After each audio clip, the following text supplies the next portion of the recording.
درخت ہمیں پھل، پھول، ہوا، سایہ، لکڑی، جڑی بوٹیاں اور نہ جانے کیا کچھ دیتے ہیں۔ جانور ہمیں گوشت، دودھ اور چمڑا دیتے ہیں۔ یہ سواری کرنے اور سامان اٹھانے کے کام بھی آتے ہیں۔ دریا اور سمندر میں کشتیاں اور بحری جہاز چلتے ہیں۔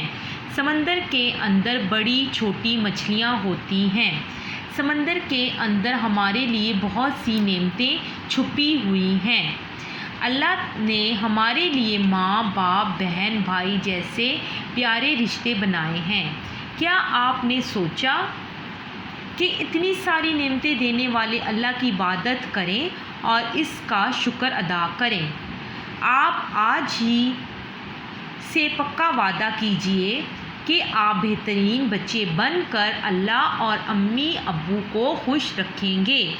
یہ بھی یاد رکھیں کہ جانوروں پر رحم، درختوں، پودوں اور پھولوں کی حفاظت کرنے کے ساتھ ساتھ اللہ کی بے شمار نعمتوں کا شکر ادا کرنا اور اس کی عبادت کرنا، علم حاصل کرنا، بڑوں کی عزت اور چھوٹوں سے پیار کرنا اور رسول کریم کی تعلیم اور ان کے حکم کو ماننا اللہ کو پسند ہے۔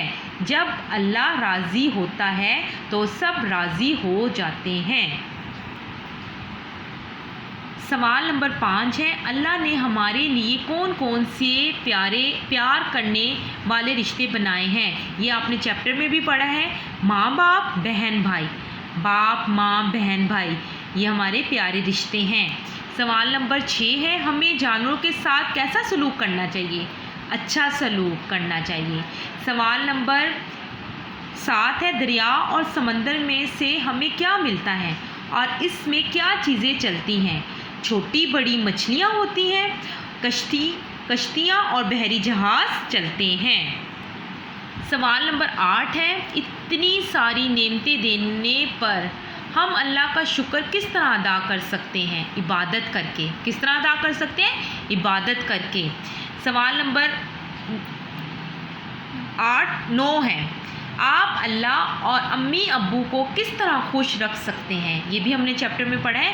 ان کا حکم مان کر، اپنے والدین کا حکم مان کر ہم خدا کو خوش کر سکتے ہیں۔ سوال نمبر 10 ہے، اللہ کو راضی کرنے کے لیے ہمیں کس کا حکم ماننا چاہیے؟ ماں باپ کا حکم ماننا چاہیے۔ یہ بھی ہم نے چیپٹر میں پڑھا ہے۔